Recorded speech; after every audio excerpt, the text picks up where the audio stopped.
Hello, everyone. My name is Wendy Myers. Thank you so much for joining me for the podcast. Today, we have Mark Sisson on the show. He is the founder of marksdailyapple.com, and he's also the maker of Primal Kitchen food products, or excellent paleo healthy food products. I have his salad dressings and mayo and bars and, my kitchen right now, and really honored to have him on the show to talk about his new book, The Keto Reset Diet. We're going to be talking about how the keto diet can help with inflammation and weight loss, and can help reverse cancer and really get your body from a sugar burning machine to a fat burning machine.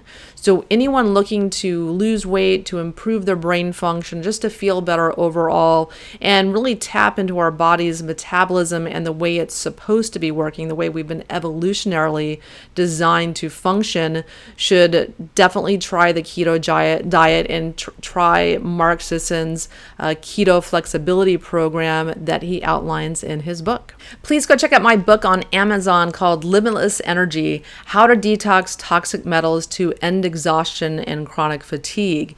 Over working with thousands of clients, the number one complaint was that they had poor energy, they had fatigue, or even severe chronic fatigue. And even if someone has energy, they typically want more of it to do all the things that they want to do in their life. So in my years of research in metal toxicity, I kept hitting upon mitochondrial poisoning and metals that interfere in your body's ability to make energy. Your mitochondria are your body's powerhouses that make your energy. And so I came up with a very simple system, very simple supplement and program to detox your body of these metals that interfere in your metabolism and your ability to produce energy. You can go check that out and try out my program on Amazon.com. Our guest today, Mark Sisson, is the best-selling author of The Primal Blueprint, a former world-class endurance athlete and one of the leading voices of the evolutionary health movement. His blog, Mark's Daily Apple, has paved the way for primal enthusiasts to challenge conventional wisdom's diet and exercise principle and take personal responsibility for their health and well-being. You can learn more about Mark Sisson at marksdailyapple.com. Mark, thank you so much for coming on the show. Oh, it's my pleasure, Wendy. Great to be here. Thanks. Why don't you tell us a little bit about yourself and how you got into health? I got into health really early. Like I was 12 or 13, I started thinking about living longer and being healthy throughout my lifetime. I was just kind of a weird kid that way, reading a lot of books on health and fitness. Started running as a means of achieving that longevity, because that was assumed at the time to be one of the elements, having a good cardiovascular system. So I started running a lot and became an endurance athlete. Also, at the same time, it appeared that eating lots of complex carbohydrates and carbohydrates in general was the way to fuel all the running, and so I did that. And over the years, became a top endurance runner. I was a marathoner, and then eventually became an Ironman triathlete. With a fair amount of success in both of those. But I was fit on the outside, but really frail and falling apart on the inside. I had all sorts of problems that I later realized were a result of the eating strategy and partly a result of the overtraining. So I kind of rededicated my life to figuring out ways that I could be strong and lean and fit and happy and healthy and productive without all that struggle and sacrifice. So that really got me started down this path of looking at ways in which the foods we eat, the movement that we choose to do or not, the amount of sleep we get, the amount of sun exposure we get, all affect the ways in which our genes turn on or off, the way in which our genes rebuild us, renew us, regenerate us, recreate us on a daily basis. So my mission has been to discover these hidden genetic secrets that we all have and how to turn those genes on or off. And manifest this wonderful life that's available to all of us. Yeah, I mean, and whatever you're doing, it's working. I mean, you're in phenomenal shape, and I just think, damn, I need to get my act together because you're in a lot better shape than I am. But yeah, so you're known for advocating a paleo type diet and lifestyle. But you've written a new book called The Keto Reset. So why did you decide to educate people about the keto diet? Well, good question, because I was really doing well on the primal blueprint eating strategy. I mean, for 15 years, I've had great energy, been very fit, maintained my muscle mass, actually improved my performance in certain areas, even though I'm 64 years old. I've had a lot of good reasons to stick with it. If it ain't broke, don't fix it, right? But I'm always aggressively looking for the next thing. Is there another level of performance? Is there another level of feeling great, feeling awesome that could be achieved through some small manipulation in what I'm currently doing? And for me, having written about ketosis in as early as my first book 10 years ago, having been in ketosis days or weeks at a time, not by design, but just by default, having found out at the end of the day, I only had 40 grams of carbs today. So I'd been in ketosis, but I'd never really spent a lot of time in ketosis. I'd read about the benefits, but I hadn't really, gone there. So I thought, well, I'll spend 2 months going deep into ketosis, and I'll see if there's anything to be gleaned from this. And there was. I mean, I did a 2-week deep keto dive, and in that time, I found that my energy level increased a little bit, even though it was great to begin with. My muscle mass increased a little bit, which blew my mind. I burned off a little bit more body fat than I had, and if you've seen any of the many naked pictures of me circulating the internet, pictures with my shirt off, I didn't have a lot of body fat to lose, but yeah, even that, even I got to the next level. I found that I could get by on a little bit less sleep, which I found fascinating. Maybe that was the ketones actually being a better fuel for my brain to do the work it had to do during sleep more efficiently than the glucose. And all in all, I thought it was an amazing kind of experiment. And if I, who was already experiencing pretty amazing results in my life, could get that sort of an increase in performance, imagine what might be available to hundreds of millions of people who, are stuck in their ways and are plateaued in their weight loss and are, not making any of the gains that they thought they wanted to make, or the performance gains or the weight loss gains. So, I really see this as a tool, as a strategy, as something that somebody can incorporate in their regimen that allows them to build greater metabolic flexibility. And that's the key. We're trying to create a more efficient body, a body that's able to not only store fat well, because, hey, let's face it, most of us do that pretty well, to store fat, but also to take that fat out of storage at any point in time and use that fat for fuel, and if need be, use lots of it for fuel over a longer period of time. And in the process of using that fat for fuel, if we can convert some of those fats into ketones, which I liken to a super fuel, it's like this superpower that we all have to make ketones, and yet none of us really tap into it. The brain runs better on ketones than it does on glucose. In fact, so much so that if you're really good at burning fat and you're adept at burning ketones, you don't even need to eat much carbohydrate at all, ever. I'm not suggesting that people, live the rest of their life doing that. But for me, to be able to tap into that cool part of our human experience, and it is a result of millions of years of human evolution, to be able to be a closed system and actually generate energy from stored body fat and then generate brain fuel, because the brain can't burn fat, to generate brain fuel from some of the other parts of that fat and offset the need to take in glucose at all. It's an amazing skill set that we're born with, and yet a fraction of us ever get to tap into this absolutely awe-inspiring part of our biology.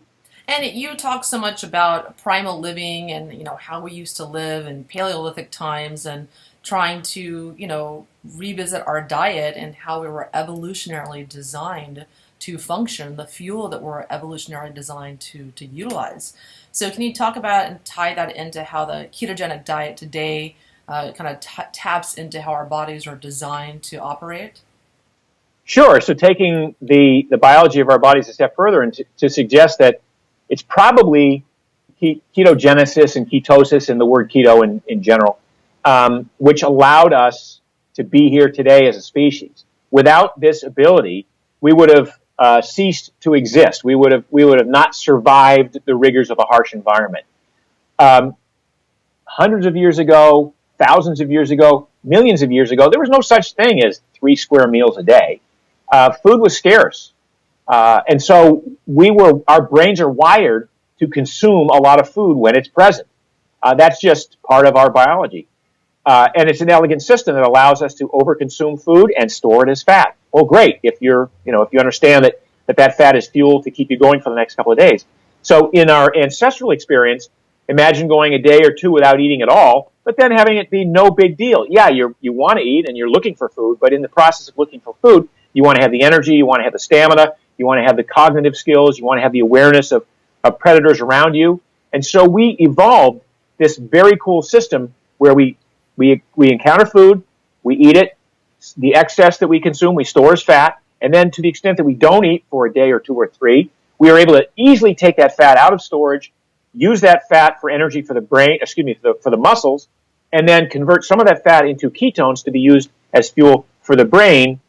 And again, it's like almost counterintuitive to think that in the absence of intake of food, we would be able to upregulate some of these genes that preserve muscle, that build muscle.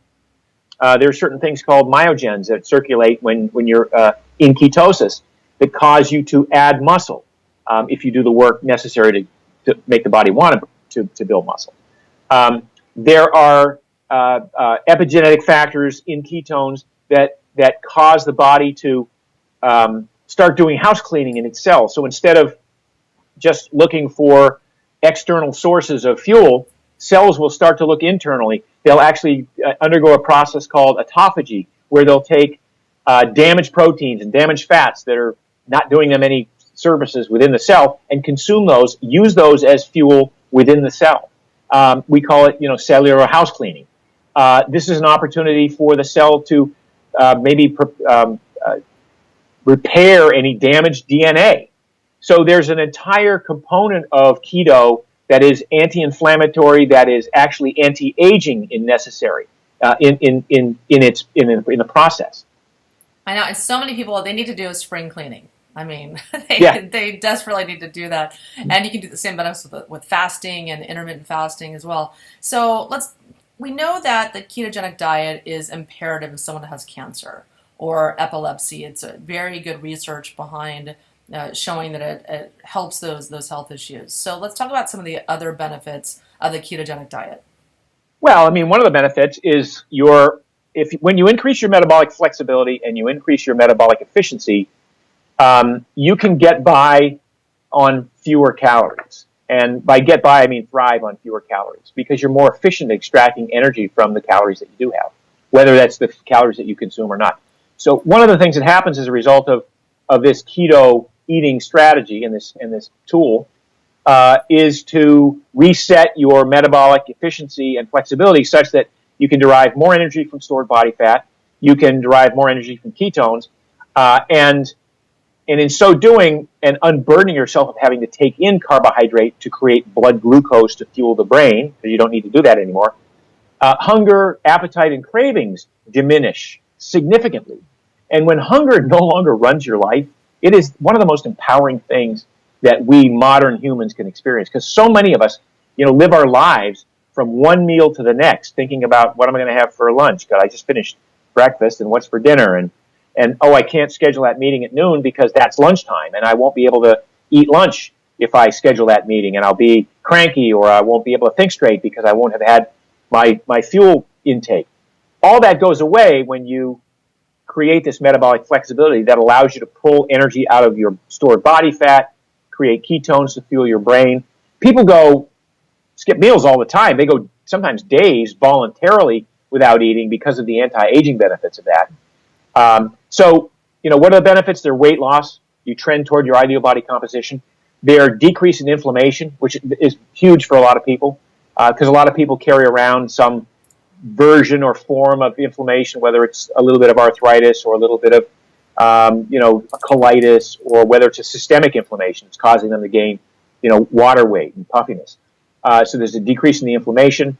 There's an increase in awareness and cognition. There's a steady state of energy throughout the day. So you don't have these blood sugar swings, highs and lows that so many people experience, which then tethers them to to the meal plan of breakfast, lunch, dinner. Or for many people, breakfast, mid-morning snack, lunch, mid-afternoon snack, dinner, evening snack. Yeah, I mean, I would be a blimp if I ate 5 times a day. But yeah, so how many times should you eat a day? And is that different for every person? So, like, Yeah, what does your diet look like in a day? yeah, it's different for every person. That's one of the great things about being keto and being metabolically flexible. There are people who've been keto for 10 or 15 years who are who are fit and bodybuilders and run large companies, eat once a day. They eat one meal a day because they're so good at burning fat. They're so good at utilizing ketones. They only need one meal a day. I like food. I like to eat. I try to eat 2 meals a day. So my day looks like I get up in the morning. I have a cup of coffee. That carries me through. I start to work. I answer emails. I might write a blog post. I take a break in the mid-morning. I go to the gym. I do a hard workout. Sometimes hard, sometimes not. Come back. I don't eat after the workout. Go back to work. Get some work done around 1 o'clock, 1:30. I'll break for lunch. And that lunch for me is a big salad with some protein on it and a heavy dose of a high-fat salad dressing, a healthy fat salad dressing. Yes. And then I might have middle of the afternoon, but typically not. But if I'm at all hungry, which I don't find myself getting, I might have a handful of macadamia nuts or a spoonful of nut butter or something like that. Then dinner rolls around. I work until 7 o'clock at night, and then so I break for dinner at 7, and I have my dinner, and it's typically some form of quality protein. It's going to be wild fish, grass-fed beef. It's going to be organic, or cage-free eggs, or some form of grass-fed steak, whatever, with some grilled vegetables. And for me, the vegetables are, maybe 2 or 3 normal person servings of vegetables. So I'm not, even though I'm keto, I'm not avoiding vegetables. And that's one of the assumptions that a lot of people have about keto is that, well, you can't really eat vegetables because those are carbs. Well, there aren't that many carbs in broccoli, for instance. The 3 servings I have might have 12 grams of carbs, and that might be all the carbs I have in that entire meal. Yeah, when I was doing the Atkins diet, I was, trying different diets. And a decade ago, I tried Atkins, and I was terrified that artichokes had 17 grams of carbs. But it's kind of ridiculous to think of avoiding a vegetable because of carbs. Certainly, there are some vegetables that you may want to avoid when you're in ketosis or attempting to get into ketosis.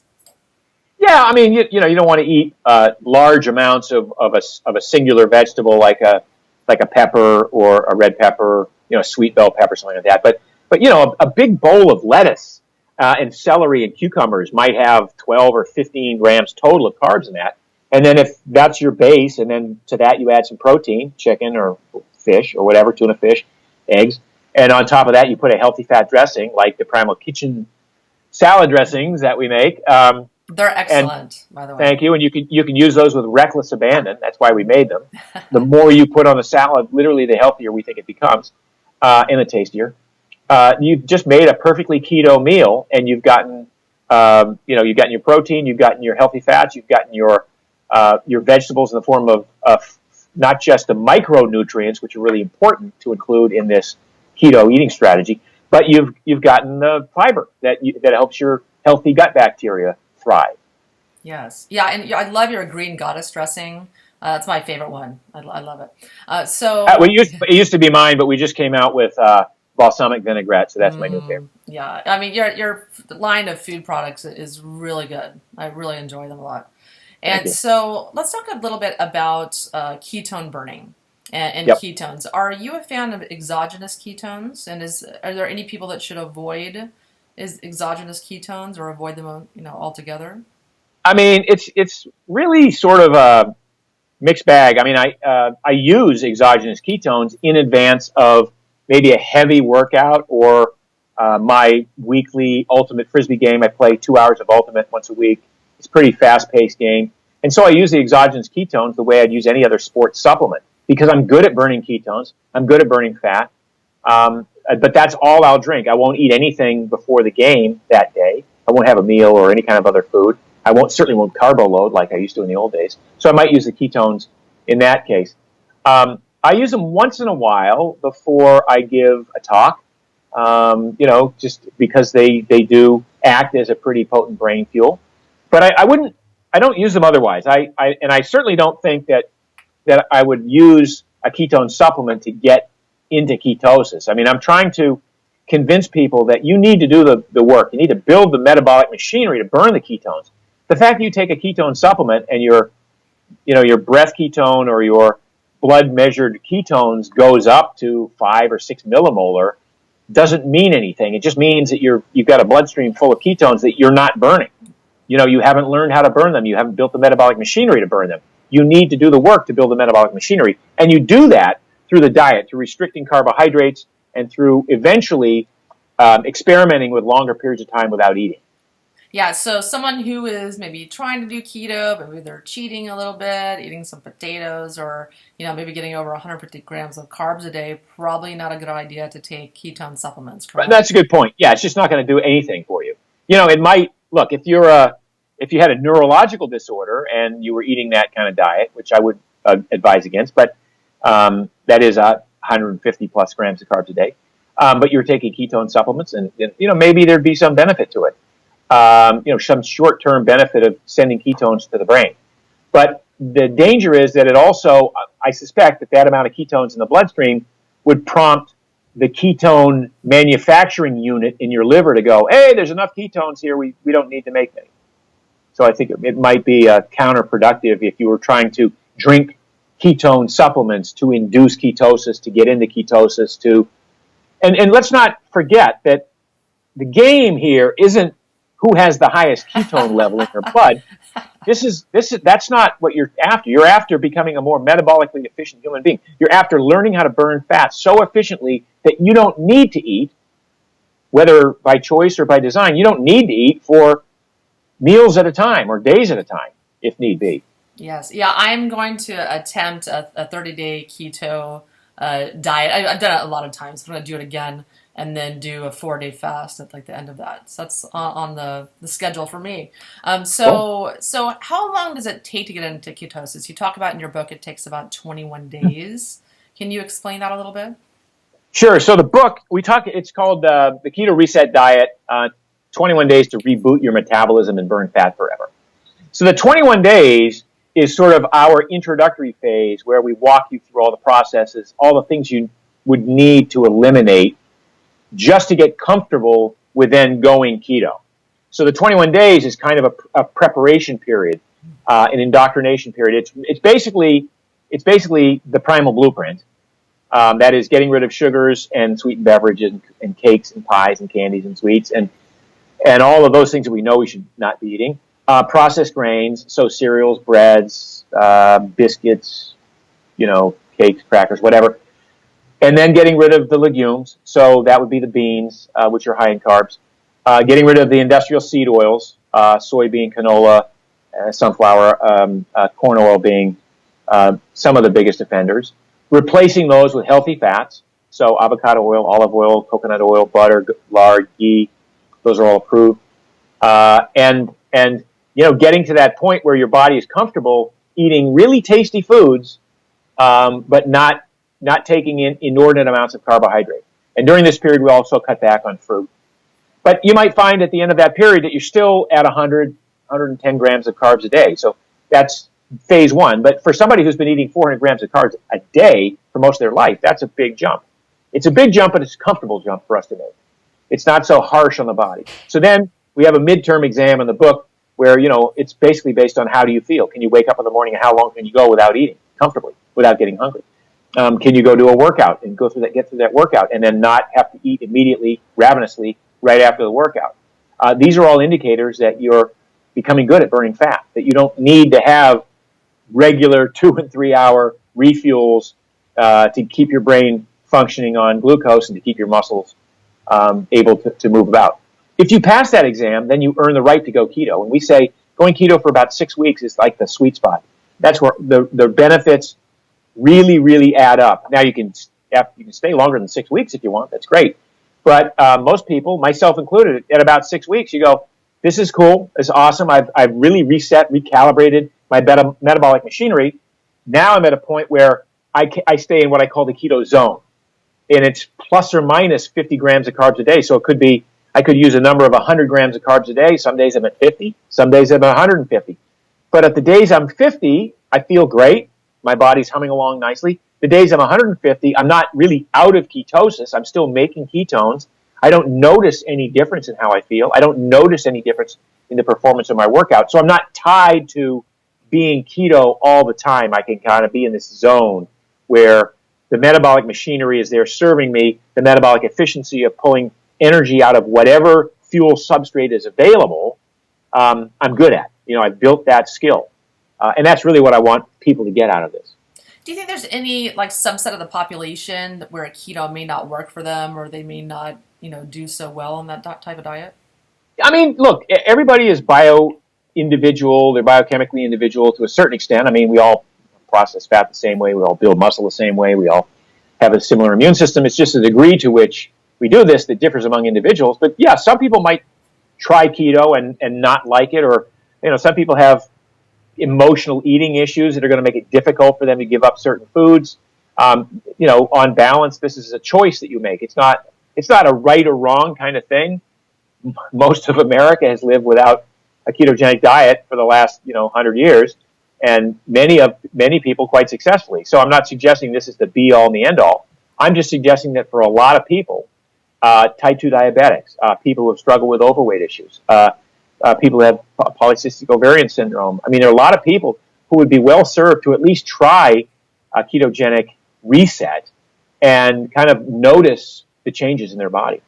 Yeah, I mean, it's worth trying for sure. I mean, just if there's any kind of diet that just resonates with you or appeals for you, be it paleo or ketogenic, you need to try a lot of different diets and see kind of what works for your body. But chances are, if you're looking at a bell curve, the majority of the population is going to do well on a ketogenic diet. Exactly. Yeah. Yeah. And so, aside from diet, what other lifestyle habits do you address in your book, The Keto Reset Diet? Oh, yeah. We talk about sleep. Sleep is huge. The fact that so many people don't get enough sleep and really don't care about that or worry about it.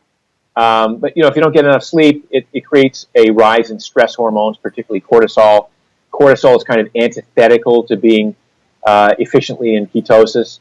Cortisol is a stress hormone that prompts the body to want to make sugar, want to store fat, do some of the things that we are trying, to do the opposite of. So you got to get your sleep dialed in. We also are big on stress management for that same reason.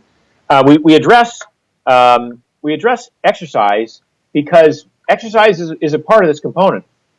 I've never suggested that people use exercise as a way to overcome a bad diet. So you can't exercise away a bad diet, despite the fact that a lot of people try to do that.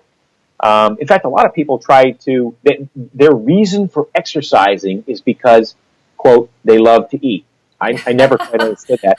Like, why would you put yourself through all that misery just so you can have a few more bites of something you probably shouldn't be eating in the first place? And that doesn't work very well. I used to do that in my 20s. Yeah, I know. Well, a lot of people did it. It's basically exercise bulimia. But anyway, so we coach people through some appropriate workouts that are going to give you the best benefit, particularly during this transition period where, you're taking a body that's been used to getting glucose and glycogen and sugar as a main source of fuel for most of its life. And now you're transitioning away to depending on fat as your primary source of fuel. So you can't just make that shift overnight. You can't go from doing a 3-mile jog one day on glucose, and then the next day say, okay, it's no glucose at all. I've completely cut out this thing. I'm just going to run on fat today. The body doesn't adapt quite so quickly. It's not going to cooperate. It doesn't. Yeah. So it takes about 21 days for the gene signaling and all of the regulation of the enzyme systems to kind of kick in to where you can get to that point where you go, okay, now I'm going to do my 3-mile jog, and I'm going to do it burning mostly fat. And that becomes a wonderful thing because as long as you stay on this eating strategy for the rest of your life, or as long as you do it, you will derive most of your energy from fat. And if you haven't eaten the fat off a plate, then it'll come off of your butt, your thighs, your stomach, whatever. It'll where you want it to come off of. Yes. Because that's the original evolutionary reason for this spare tire and these big thighs and the big butt is so you can have energy in times of when there's no food available. So like I say, all of us do that part very well, the storage part very well. We have to retrain ourselves to get access to all that stuff. It doesn't just happen. Yeah, and so there's some people that can experience unpleasant side effects, maybe when they're transitioning from burning fat or from burning glucose to burning fat. Are there any supplements that people can take to kind of ease that transition, or what is that mechanism? Maybe what are some of the symptoms people want to look for that and they can alleviate? Yeah, I mean, one thing I would say is kind of critical is people should probably look at taking some electrolyte supplements during their keto experience. There tends to be the throughput of sodium and potassium and magnesium is a little bit higher in this process, and so it would be incumbent upon people to, salt your food and add a little bit more magnesium, or find it. I mean, a lot of people would take a bouillon cube and put it in hot water and sip that during the day, for instance. It's not a big deal, but I think we've become so accustomed to hearing that salt is bad for us and we shouldn't be salting our food. Now we're finding out that the exact opposite is true. We've probably been guilty of unsalting our food too much over the past couple of decades because of this whole blood pressure issue that arose for no reason a couple of decades ago. Yeah, and you need magnesium to absorb the salt. So really Yeah. important to take magnesium to utilize that sodium. Yeah. And I heard B vitamins are really good too, that those can help. Yeah, I mean, look, I'm never going to look. I make supplements and I have for 30 years, so I'm never going to tell people not to take supplements. I'm a big believer in supplements. Do you absolutely have to take them? Maybe not, but your life might be improved by taking some. Certainly, a good high potency multivitamin, multi-mineral antioxidant formula is probably well advised. Yeah. So how is a keto diet different from a paleo diet? It's just next level stuff. I mean, it's just if you've been paleo or primal for any amount of time, you're already down to 110, 120 grams of carbs a day. So to start to really get these keto fires burning, you only need to find 30 or 40 or maybe 50 grams of carbs in your diet currently that you can eliminate and get down to business there and start making ketones. For a lot of people, that's like for me, it was so easy. It was such an easy transition because I live this way anyway. Like I say, it was just me finding night carbs, like stuff that I would eat mindlessly in front of the television or something before I go to bed. That I just eliminated, and that might have been chocolate covered coconut, organic coconut clusters or something that I would nibble on. It wasn't difficult for me to find those 50 extra grams of carbs to put me deep into ketosis to the point where I knew I was running largely on ketones and fat. Mm-hmm. Yeah, I have a little dessert I like to make. It's these chocolate fudge balls that are really, really nice if you're craving something sweet, all natural. And so you can get that sweet fix if you need to. Yep. But you have a lot of recipes in your book. What is maybe one of the couple of recipes that you really like in the book? Oh, the macadamia crusted mahi and brown butter is probably my favorite recipe. But my go-to one is my big ass salad. I mean, I have that every day. That's like, I just love that the crunchiness of vegetables, the coolness of them, the variety in taste, and of course the variety is then enhanced further by the variety of different dressings that you can put on a salad for sure. And Joe Mercola has a big ass salad every day too. I was at his house. I had his big ass salad. It was really good. Very refreshing. Yeah. Do you have a lot of stuff in your garden that you put in your salad, like sprouts and things like that? We just started our raised garden just a couple of weeks ago. Oh, nice. So, yeah. So we haven't had a garden up until then. We've just put an orchard in. We've got figs, nectarines, all kinds of citrus, avocado, guava. I mean, it's a pretty impressive little orchard down there. But we just recently put in our raised garden, so we're looking forward to that. Nice. Otherwise, yeah, it's on my to-do list to do a garden. I get stuff from the farmer's market. Yeah. One of like 80 things I need to do. So you have a program called to help reset your metabolism. So how does your keto reset program or like reprogram your genes to develop the metabolic flexibility that you've talked about today on the show? Well, that's the program. I mean, it's in the book. I mean, it's basically when we talk about reprogramming your genes, we're just talking about giving your genes the signals that they require to be able to turn on or off based on those same signals, and to manipulate how your body derives its energy.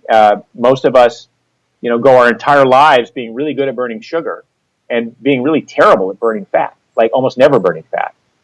And because of this ability to burn sugar and, still function well, given that we can always refeed ourselves every couple of hours with 3 square meals a day and snacks, there's no need to take fat out of storage.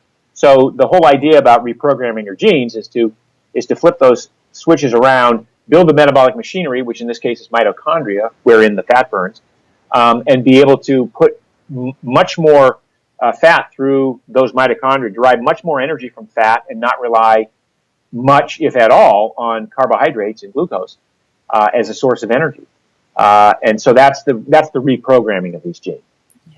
Yeah. So what do you think, in your opinion, you've been, blogging and researching for 20 years. What do you think is the most pressing health issue in the world today? Oh, sugar consumption. Yeah, I think that the pervasiveness of sugar that's, in sweetened beverages, and it's in processed foods, and it's in,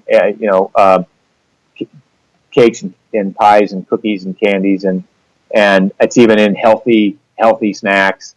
You'll go to a health food store and you'll look at a healthy bar that's got 45 grams of sugar in it. Are you kidding me? Yeah.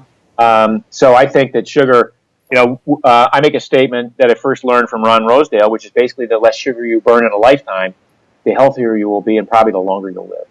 And that's really what the Keto Reset Diet is about. It's about getting away from dependency on sugar to the extent that you never need to eat any sugar ever again. I'm not suggesting that we have to do that, but you will have the ability, you will have that metabolic skill to thrive in the absence of any sugar for the rest of your life, if you so choose. And most people can never get to that point. Most people still live with a sugar craving, still have this overarching, like, little voice saying, it won't hurt if you just have a little bit, and this big a piece of cheesecake, it's only one serving, so it must be appropriate.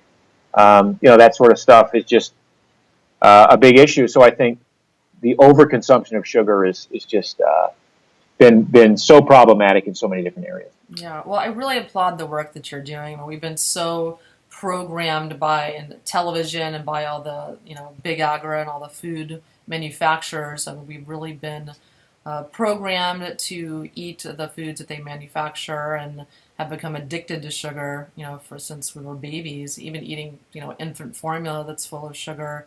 So I really applaud the work that you're doing in trying to educate people in turning around their diet and living healthier lives. Well, thank you. Appreciate that. Yeah. So tell the listeners where they can learn more about you and join your tribe.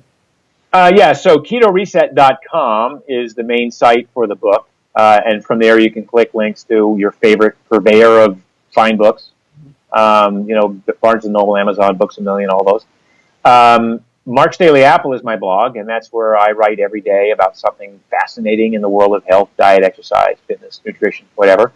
And primalblueprint.com is our commerce site where we sell the dressings and the toppings and the supplements and all the cool stuff that can enhance your life in more than one way. Yeah, I love your writing style. I always enjoy your blogs, and you just have such a funny, quirky way about how you educate people. And that's why so many people come to your site and want to learn from you, because you make it really fun. Thank you. Appreciate that. Well, Mark, thank you so much for coming on the show. I really appreciate it. My pleasure, Wendy. Take care.